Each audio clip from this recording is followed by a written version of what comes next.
Hey guys, it's Chris and welcome back to another Mandalorian video. The season finale, episode 8, chapter 16, The Rescue.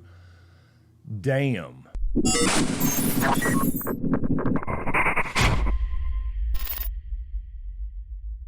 Alright, so let's jump right in. We have to get to this ending. Obviously, this is what everybody's talking about. The internet broke last night, I believe.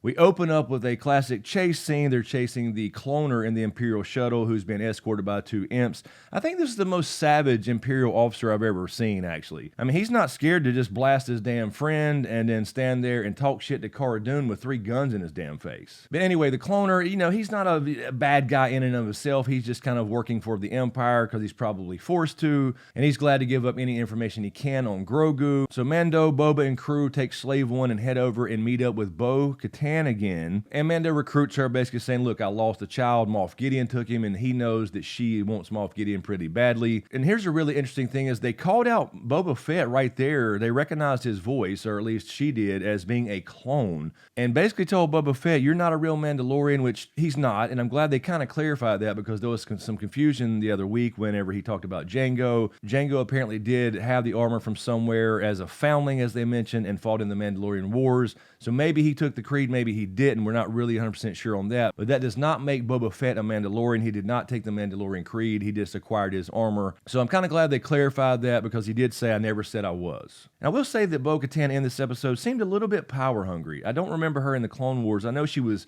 you know, obviously trying to save Mandalore and all that good stuff, and she did accept Darksaber and become the leader for a while before Gideon obviously beat her in combat or whatever it may have been. But this time she did seem a little bit more power hungry about Darksaber is rightfully mine. Anyway, whatever, they needed to team up anyway, so we had a good little team up episode. The cloner does give them all the information they need on Moff Gideon's cruiser. So they come up with their plan, and I thought it was really interesting too that Boba called hyperspace jump space. And I don't remember, maybe you can help me out in the comments, did the clones call it jump space? I don't remember that from the Clone Wars. I actually just rewatched the last 2 seasons of the Clone Wars to kind of refresh my memory on some things, and I don't remember any clone calling it jump space. Maybe they didn't mention hyperspace whatsoever. Maybe that's what Jango said sometime that I don't remember, maybe in episode 2 or something of the prequels. If you have any idea on why he calls hyperspace jump space, let me know in the comments below. We had a bunch of great sayings and cuss words said in this episode as well. I thought that was pretty cool. We had Boba Fett saying the Quake calling the Stifling slimy, basically the pot calling the kettle black. We had Cara saying the skank and the scud pie, which was obviously a reference to being a pain in the ass. So it's a pretty funny way actually to have them say these common sayings that we all say here on Earth in the real world as to keep Star Wars PG. So they come up with this fake attack on the shuttle, so Boba Fett pretends to shoot at him or whatever, and then he dips off into hyperspace, or I'm sorry, jump space, after they do force their way into the hangar after the TIE fighters were deployed. And that was all a distraction for them to go running through the ship and getting chased by stormtroopers, so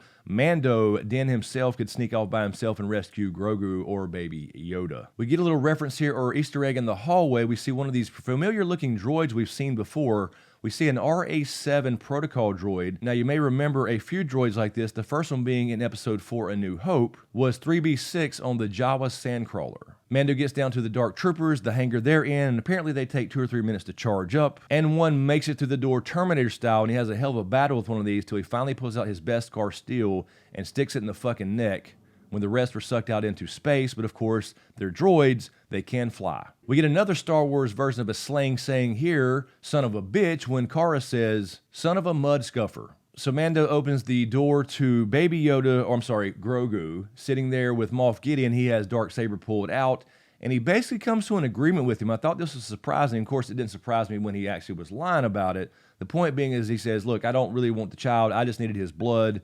It's going to bring order to the galaxy. Now, this is a direct reference to Palpatine or Snoke, whichever, since it's basically the same thing, according to these stupid-ass sequel movies. But the point being, that's where they have to go to. So this was a direct reference to his blood being the one that essentially resurrects Palpatine or Snoke or whichever it's going to be. It's all the same thing. So then he goes to take Baby Yoda, and Moff Gideon tries to one-up him with Darksaber, and of course his Beskar saves him again. Really cool little fight scene there. He gets the upper hand with the spear. I really like the idea where they showed the Beskar heating up and turning red. So that shows you that Beskar is lightsaber resistant, but it can't last forever. So a little bit longer of him touching that stuff, and that stuff would have started bending and probably melted in half. And I really love the Bo-Katan Fennec scenes as well. They went in blasting. They all are specialists, and they have their own way of doing things, and they blasted through these stormtroopers as usual. Typically, they show up as incompetent, but we do got to remember these are badass Mandalorians they're dealing with and bounty hunters. So Fennec and her, they go in and they take out all these bastards and get to the bridge and kill every damn one of them. So Mando does bring Moff Gideon in custody with Darksaber to the bridge to meet Fennec and Bo-Katan and everyone, and she looks a bit surprised, Bo-Katan does. This is what I mean. She looks a bit power hungry in this episode. She sees him with Darksaber in his hands. He tries to hand it back to her, and then Moff Gideon kind of chimes in. It's really odd that he seems to know so much about Mandalorian culture when Din himself does not. But basically he's saying, look, you have to fight her for it. You can't just give it to her. That's not the rules. But Sabine and Rebels did just hand it over to her. So it's been done before.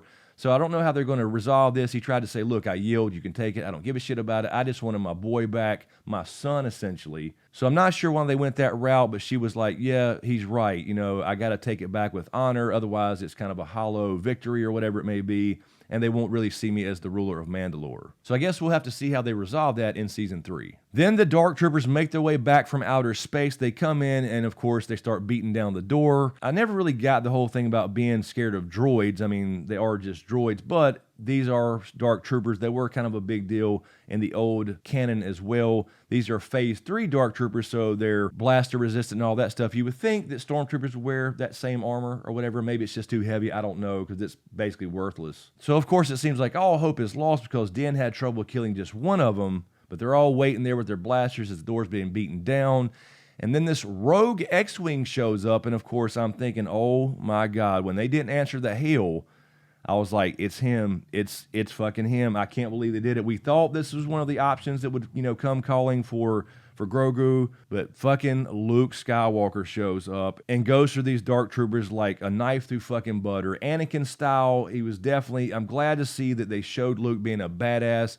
He was pretty badass in Return of the Jedi, but obviously in those days he didn't have the choreography and making it such a big deal as far as the lightsaber fight, so it was pretty simple. And obviously the prequels changed that. We saw all this beautiful artistry and lightsaber fighting, and they brought a little bit of that to the table. Even little echoes of Anakin in there. I saw several different lightsaber forms in there as well. But definitely badass to see him coming through there, and he ignited that green lightsaber. And I literally, I take my little notes here. I have this little notepad. I start writing stuff down on just little bullet points for these videos. I just dropped the damn thing. I guess people won't understand this if you're not a real Star Wars nerd and you didn't grow up with this stuff. This was the first movie I saw in theater, so there's a lot of us out here. And I just want to say this really quickly. I saw some comments on Twitter last night and stuff like that.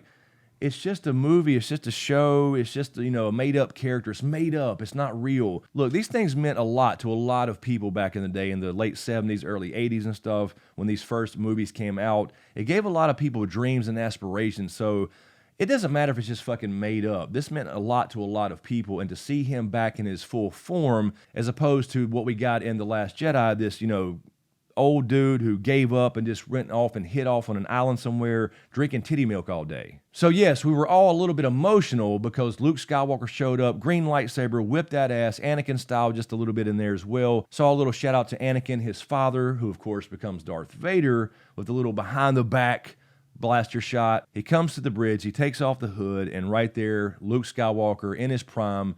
The CGI, yes, it was a little messed up there, but I think it worked fine. I could look past it. It was a younger Luke. 5 years after Return of the Jedi, he started his new Jedi Academy, but this was one of the most sad and happy and satisfying and angering and frustrating and loving scenes all at the same time that I've ever seen in anything Star Wars. Grogu basically doesn't want to go with Luke, but Luke reminds Din he's asking for your permission, so he picks up Grogu, essentially being his son at this point, and he takes off his helmet so he could see his face and touch his face. And oh my God, I about lost it. I just about lost it. I just dropped the notebook and just stared at the screen.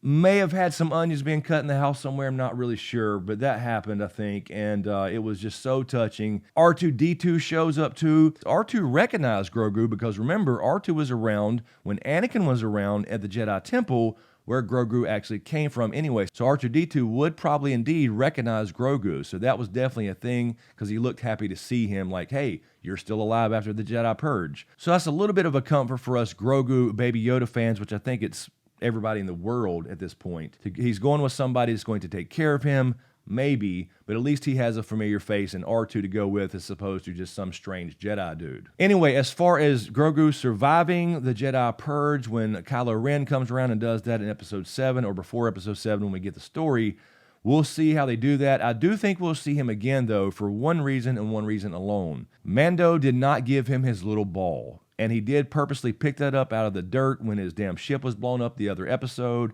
And he put that ball into his little pocket, knapsack, satchel, whatever the hell it was. And he did not give him his ball. So at some point next year or the season after, whatever it's going to be, we will catch up with Grogu sometime, and he will give him his ball. They don't forget anything in the show. I can't see Jon Favreau and Dave Filoni letting this go. I guarantee you there's a reason he did not give him his ball. So you're hearing this here first. As far as the theory goes, he will find that little ball. He'll kind of come across or whatever, and that'll remind him of Grogu, and he will give that to him sometime, maybe next season or the season after, whatever it may be. So we will see Grogu again. Hopefully, we won't really ever know. He will escape the Jedi purge that Kylo Ren initiated when Luke started his new Jedi Order. And then on top of all that, we had a post-credit scene. Holy shit. Boba Fett goes back to Tatooine. He goes back to Jabba's old palace. And Bib Fortuna apparently is still alive. I thought he died with everybody else on Jabba's barge, but apparently not. He's basically taken over Jabba's palace or whatever, so he's kind of the new crime lord as well. And for those that may not remember, Bib was kind of the right-hand man to Jabba the Hutt in Return of the Jedi. So apparently he's taken over this little crime syndicate, but Fennec and Boba Fett come down and kill everybody. She releases the slave girl. We always have a Twi'lek tied up to a chain. We always have to have that for some reason. But anyway, he damn kills everybody, shoots Bib right in the fucking face, and sits on the damn little throne there he had made where Jabba used to sit. And now Boba Fett's going to be in his own series called The Book of Boba Fett, starting next year as well. Now, there is some speculation that that will be The Mandalorian Season 3, but I don't know. It kind of makes sense in one way where you can follow Boba Fett around for a little while because now we have Mando and no Grogu, so what is he going to do by himself? But I do think that we'll have two different shows, this one called The Book of Boba Fett in 2021, so both in December apparently. We'll see how they do it. So anyway, overall, outstanding episode, a very emotional episode for us old Star Wars nerds, a lot of parallels. You had the Luke and Vader parallels with him coming out of the little elevator with his lightsaber. It looked very similar to Rogue One when Darth Vader held out his lightsaber in the kind of the mist around him or whatever. You had parallels with Darth Vader and Dan himself with them both taking off their helmets to see their sons. So really, really outstanding episode. What a way to end the season. I'm just saying, this is probably the best Star Wars property ever in my opinion as far as a one-off other than the original trilogy, and certainly on par with that. So if they don't go through Jon Favreau and Dave Filoni for everything, Disney's fucking stupid. But so far, they're doing a great fucking job with this show, and I believe all the new shows are going to be similar. They're ran by real Star Wars fans, good people. Deborah Chow is going to be running Obi-Wan, obviously Filoni and Favreau themselves, and many, many others. Really, really good episode. Let me know what you think in the comments below. Did you cry a little? Did you cry just a little maybe? Yeah, you cried. You cried a little bit. Anyway, if you dig what I do here, please give these videos a like, comment, and a share. And of course, be sure to subscribe to get everything and click that notification bell so you're notified when I drop a new video. So thanks for watching, and we'll see you next time.